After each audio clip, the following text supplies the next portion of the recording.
Hello, podcast listeners. We know podcasts are a great way to catch up on a program that you may have missed on KSJE, and it's provided as a free service of this radio station. But you know, KSJE is now listener-supported, and so while you enjoy this podcast, we hope that you'll also take some time to join KSJE. Become a member today. It's quite easy to do. Just go to our website at ksje.com/support and pick the level of support that best matches your budget. Thanks again for listening. Here's your podcast.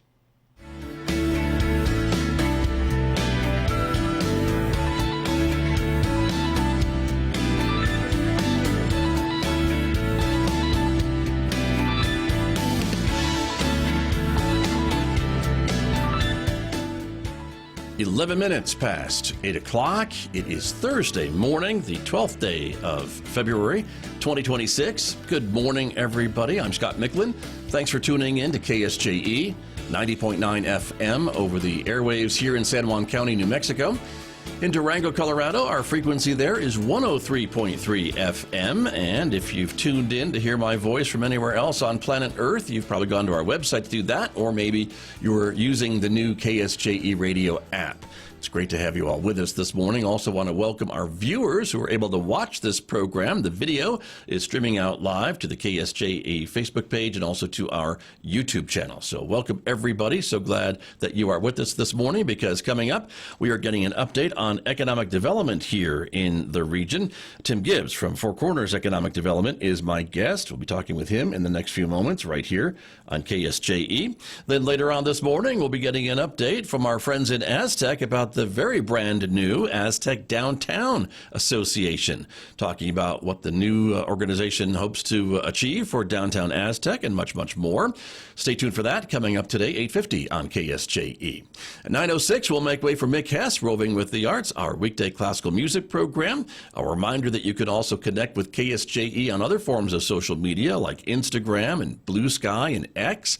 And KSJE publishes podcasts almost each and every day. You can find them wherever you listen to podcasts, and check it out and maybe discover a new local program that you may have missed. Or even better, to stay connected, just download the KSJE radio app. It's available now from the App Store and Google Play. Podcasts are there, live streaming there, and much, much more.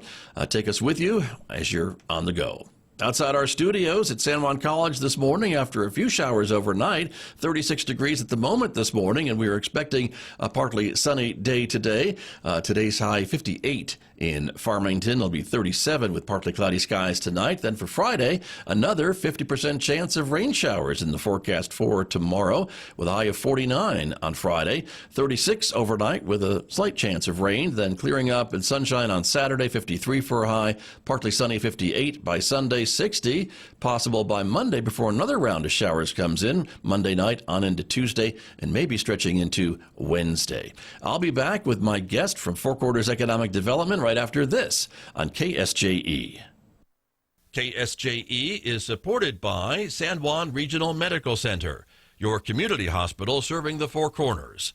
With a 115-year history of improving the quality of life, health, and care of individuals and families throughout our region. When life happens, San Juan Regional Medical Center is here to serve everybody. Find out more at sanjuanregional.com. Ready to make a difference close to home? The University of Denver Graduate School of Social Work Four Corners program is accepting applications for the 2026-2028 Master of Social Work cohort. Classes meet Fridays in Durango, letting you keep working. Learn more at du.edu/socialwork/Four Corners. Students can change the future with DU and apply now for lasting impact.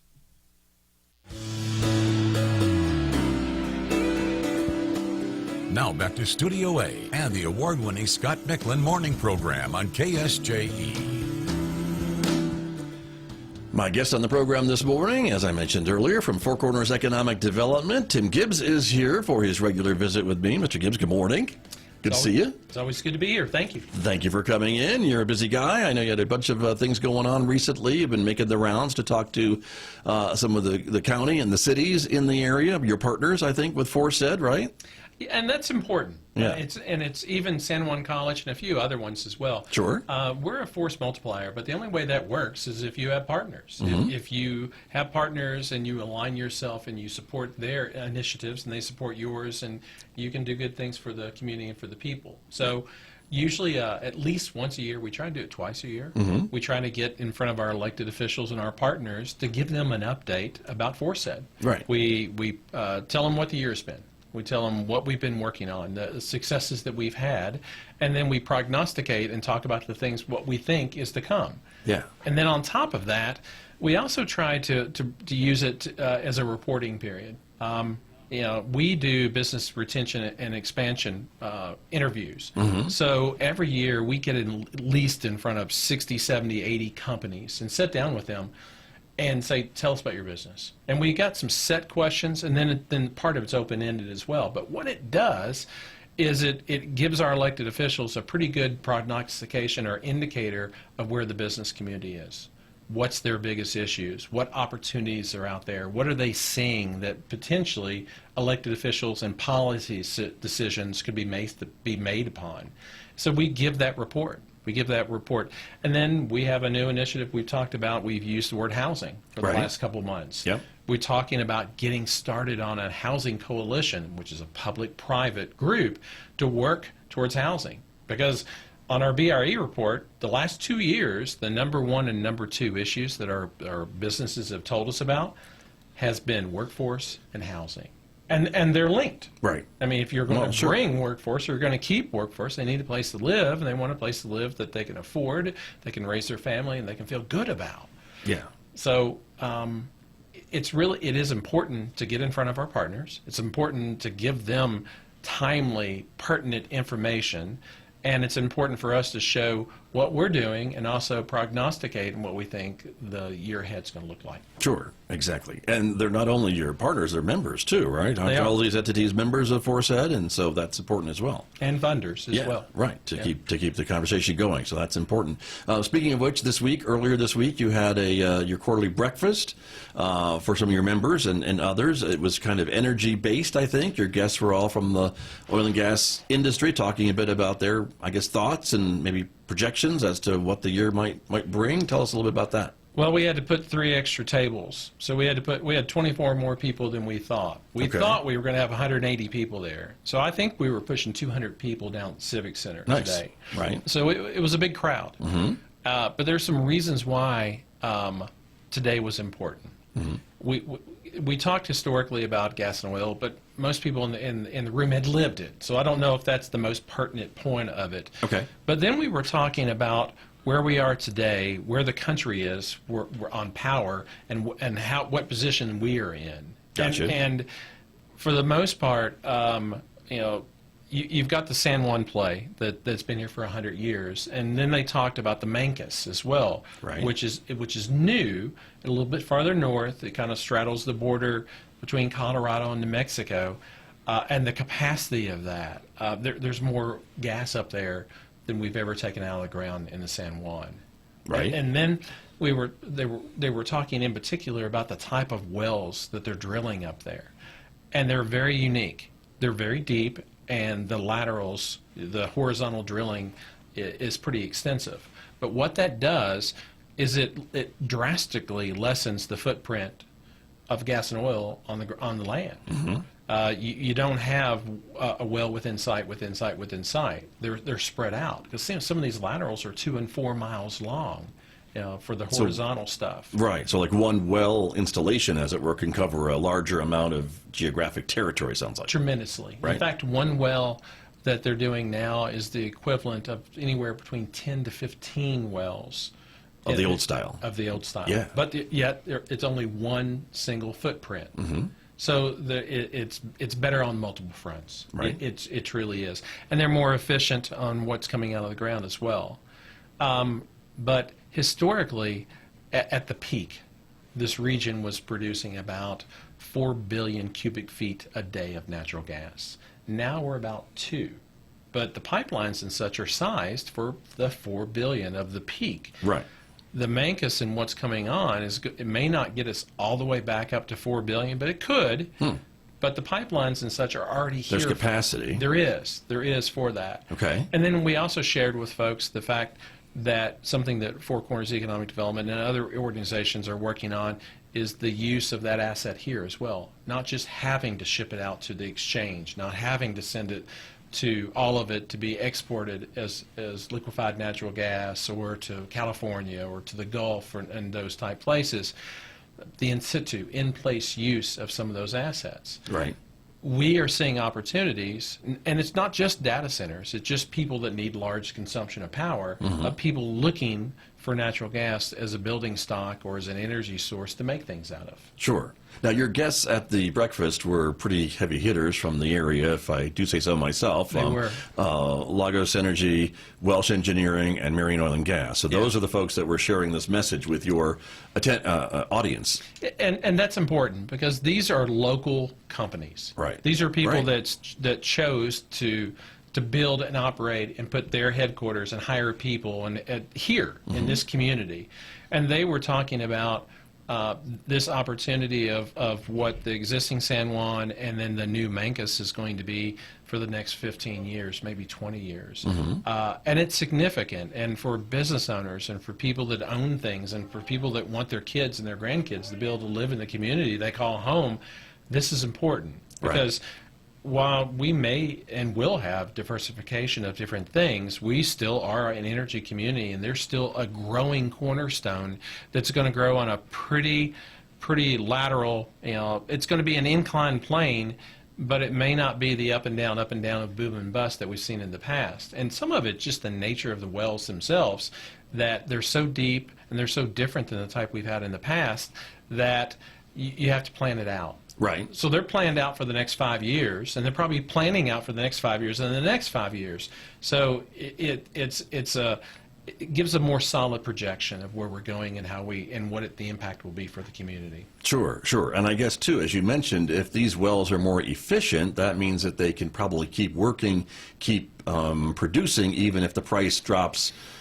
Whereas maybe a few years ago it was maybe not feasible to keep producing out of that well, but now maybe it is at a lower price, and that makes it maybe a little bit more stable. I don't know. Well, it's not all strawberries and glorious all either. Right, I'll take off my rose-colored glasses. Well, and just take one of them off. Okay, all right, fair enough. Because what was presented to us today was saying we may have a year or two where we're in a similar capacity where we are now, where the prices aren't where we'd like them to be for natural gas. I see, sure. But I just mentioned the shortage of energy and the exchange. Before we came on the air this morning, right? Yes, we were talking about the fact of the way that large energy companies secure their energy for the future is they go to these exchanges, large exchanges, and they purchase a couple years in advance blocks of energy. And everyone's kind of predicting where things are going to go, That's right? That's right. For the first time, one of the exchanges, one of the largest exchanges in the United States, is in the Northeast, and it comes through the Midwest. I think it's called I have it written down here.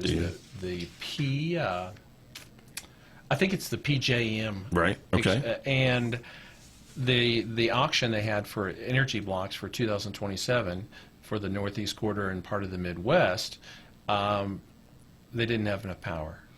They were projecting a deficit. They were projecting a deficit for the power of what they thought right now they would need 2 years from now. Okay. Now it's not in this region, but right. But our natural gas could help with that equation. Sure. So I would assume that would mean, in the old lessons of supply and demand, that if there's a shortage, prices would increase. And we went through today and was showing people how much of the gas is being exported in LGN, how much in the next 10 years is going to be exported, which is nearly double the amount. Right. The amount of gas that is being consumed and they think will be consumed for just projects on the table now for data centers. So in the future, there's going to be a shortage of capacity of natural gas because some of the plays, the Marcellus and some of the others are maturing. It's even more opportunity for this region. And so the price points, they're projecting that, after 2027, that the gas prices here are going to go up and up and up and up and up and up because there's just simply not enough demand for the capacity of what they're going to need for power. Right. And natural gas is going to be an important component. Doesn't mean that solar and wind and all renewables and anything else won't be as well. Right. But for base load power, natural gas, and the increase of it, there's a rosy picture ahead for areas that's like ours, that has a clean, developed product and a means to get it where it needs to go. Got it. There'll be a market. Yes. For that supply, I guess, that comes from wherever, really, if there's a shortage. So that makes sense. And so we're seeing, again, this message at your quarterly breakfast. I know you'll be doing more of those every quarter, which is why they're called that during the year. So folks are curious as to what we're talking about. I mean, the way to get notified of these is to get a hold of Forset or follow your Facebook page or become a member, even better, right? Yeah. To be invited to these events to kind of get a heads up on some of this stuff. Well, and our website is a great depository of information. In fact, you're going to be able to go on our website just in a few days and watch this breakfast and every other breakfast we've had. Right. And we do 4 of these a year, and they're always relevant topics for businesses and individuals about economic development and their economy for this region. Right. Now, today we had a record crowd because the topic was on point and something they can walk away with nuggets that they can use in planning for their business and industry and what they think the economy is going to be here over the next several years and even decade to come. Right. And that's important. Nice. But our website is www, it's the number 4, Right. so don't spell it out, fourcornersed.com. Okay. It's got great information. It's a repository. You can see our quarterly breakfasts. You can see economic data. There's a Zoom prospector where you can search for properties if you're looking for expansion for either buildings or properties. It's 24/7. It's not a static site. We're constantly putting our newsletters, which we Right. put out 2 weeks on economic development topics out there. We put relevant topics out there that would affect them during legislative session. For informational purposes, for people Sure. to be informed. Here about, are bills that are moving their way through the committees, and maybe if you want to be aware of it, here's and here's what's the going contact on. information Right. for folks. So there's a lot of pertinent, real-life information that will help business and industry that's on that site. And that's one of the core values of who we are and what we do and why we do it.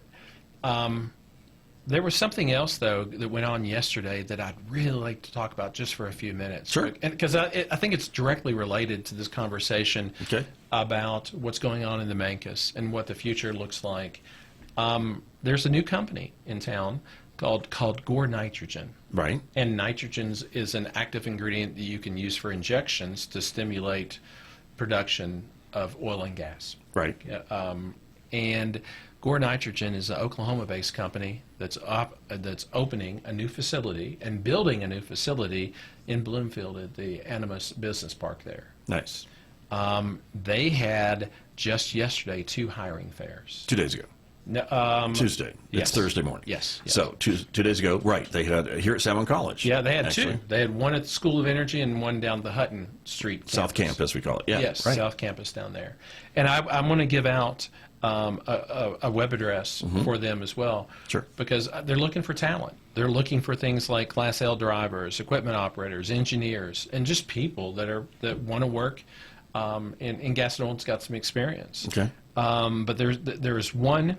It's info, info, at GOREN, number 2, don't spell it, number 2, Right. .com. Info at GOREN2.com. Or there's GOREN2.com in general. That's for the company. website. Yes. Right. I strongly encourage people that are looking for opportunities or have talent or is interested in these careers, and these are good jobs, Right. to take a good solid look. This company is not a startup. It's been a solid company. It's been in existence for decades, that is chosen to come to this region because they see what's going on here and they think they can have a long, prosperous future here in this basin, supporting the existing things going on and things to come. You bet. Very good. And the number of openings that you think that they have for their needs is in the dozens, right? I mean, as far as Multiple we know, dozens, right? Yes, yeah. So, And I don't know if there's a Yeah. exact number Right. out there, but they're looking they for are- talent. they and are they're looking- hiring. Yeah, they are. They are. So- And there's another company as well, United Pipe. And that's a Durango-based company that's opening a new facility out on La Plata Highway. And they bought an existing facility, and they're going to build a new building there, and they're going to be using it as an operational center and also doing some manufacturing there as well. Okay. And that company, they line existing pipelines with plastic liners. They extend the life of pipelines and make them much, much safer by putting these plastic liners that are resistant to corrosion. Right. That strengthen that prolong it. And it's not just for oil and gas, too. They do it for water. And they do it across the United States, and even will have international sales. And they're going to be manufacturing components out of this new facility and the existing facility they bought out there, and they're going to be hiring people as well. Okay. United Pipe, it's called. Yeah. Okay. And Forset's been helping them as well. And there's a couple other companies that have made announcements in these communities that we're just getting started to help. Nice. Because if you're from Colorado or you're from Oklahoma, New Mexico's a little different, and maybe every state can say that. Every acronym is different. Every incentive program, every how do you do a job fair? We were helping Gore Nitrogen do their job fair and connecting them with the right folks, and so was San Juan College as well, to help them be successful, to get up and get going faster and have the opportunity to do more and have more of an impact and even hire more people in this area. Right.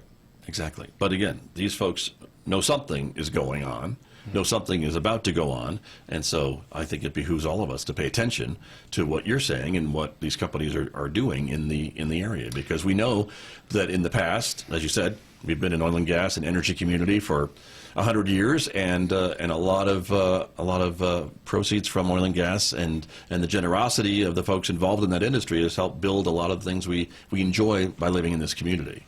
This college being one of them.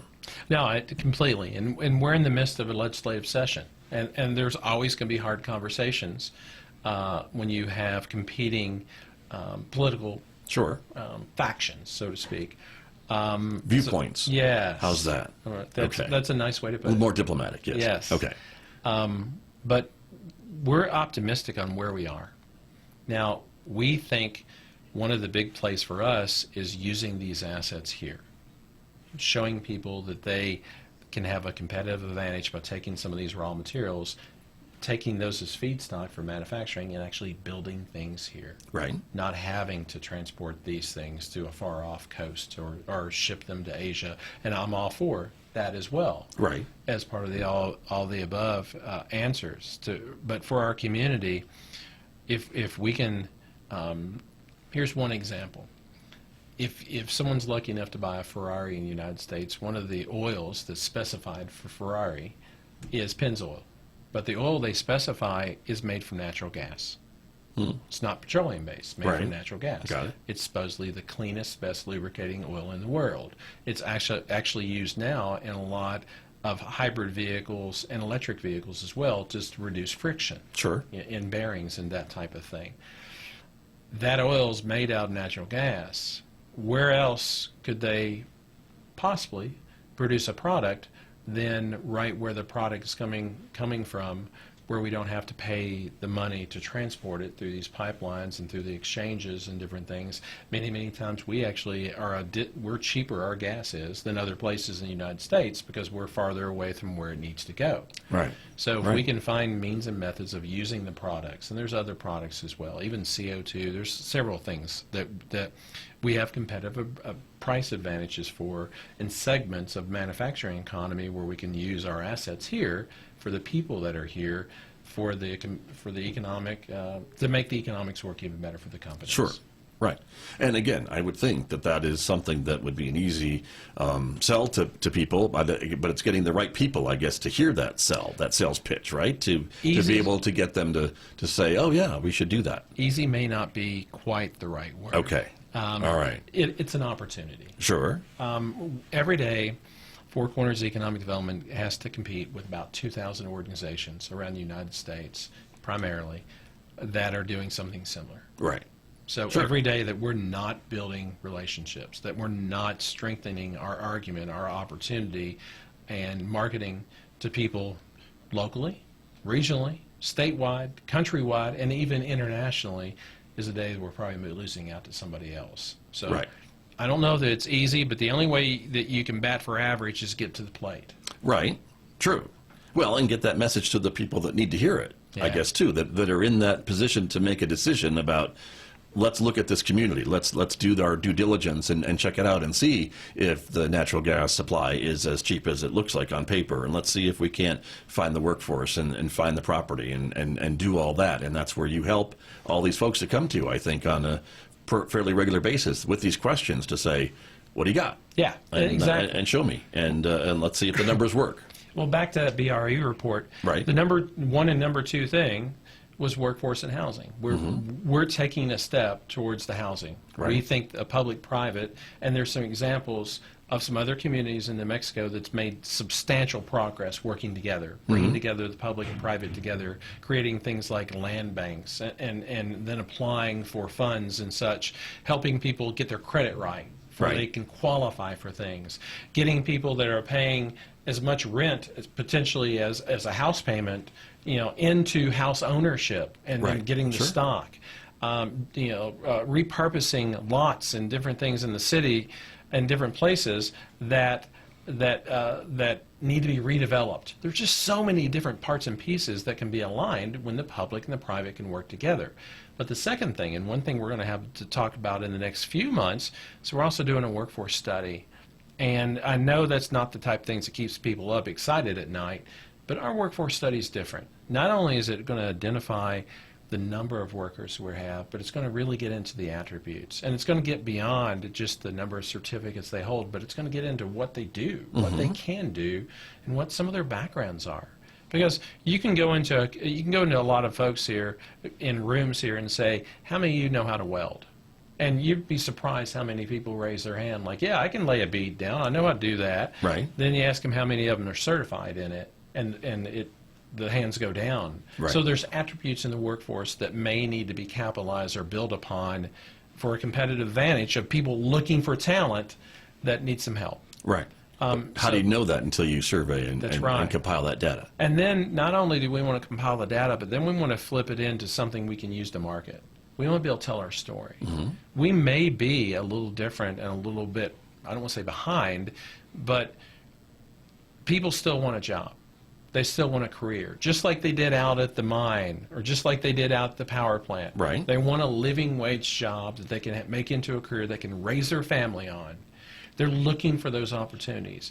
If we know our people, if we can tell that story, if we can get that story and use that to market to companies that are hungry for talent, we can be successful. But we have to know. We have to know our people. And so we're working on that for we can take those next steps for when we are talking to people and sharing the opportunity of what this region has to offer. We have the story and we have the data. Right. And again, you've got the workforce that's kind of raring to go if you can show that to these potential employers. And so that's really important. My guest this morning, Tim Gibbs, is here. He, of course, is with Four Corners Economic Development. We are talking about some of the efforts that 4Z does each and every day, building these relationships and maybe attracting new opportunities, new businesses, new investment into the community. We talked a lot about energy this morning.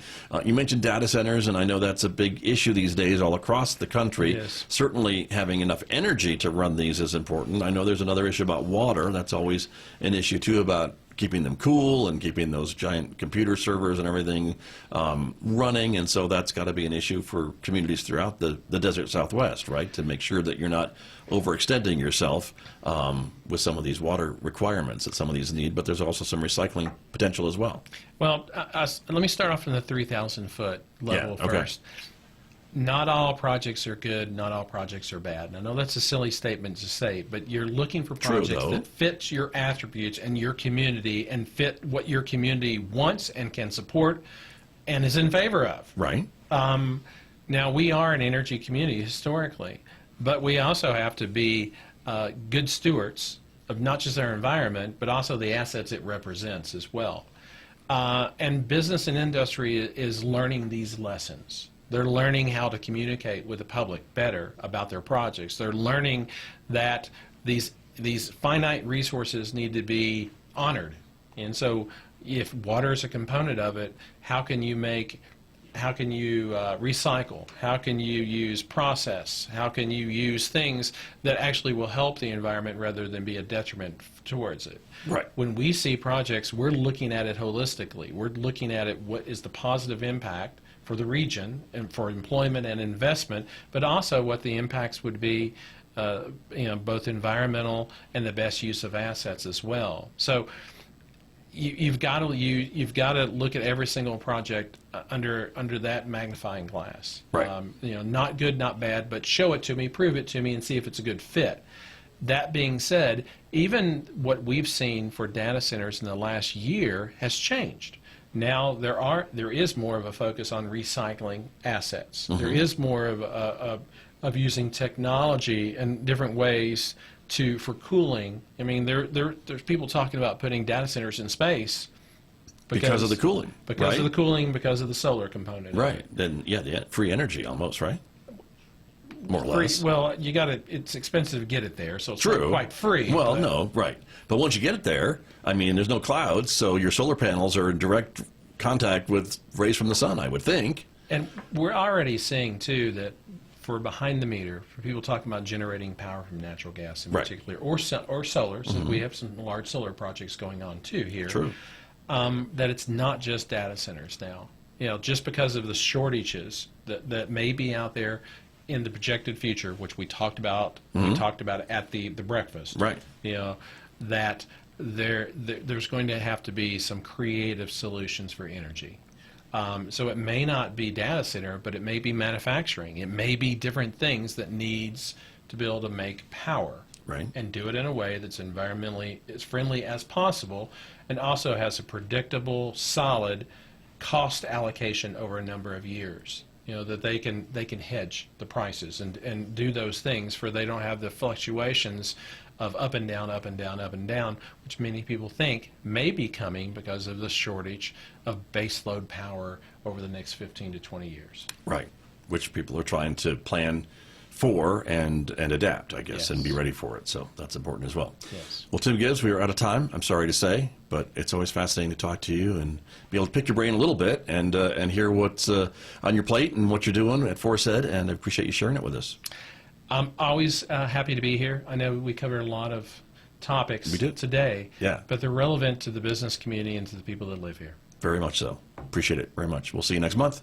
Yes, sir. Thank you very much. That's Tim Gibbs from Four Corners Economic Development, my guest here on KSJE. Did you enjoy that podcast? We hope that you did. And if you did, share it with your friends. And if you really want to keep podcasts like this coming, please support KSJE. You can do it easily online at ksje.com.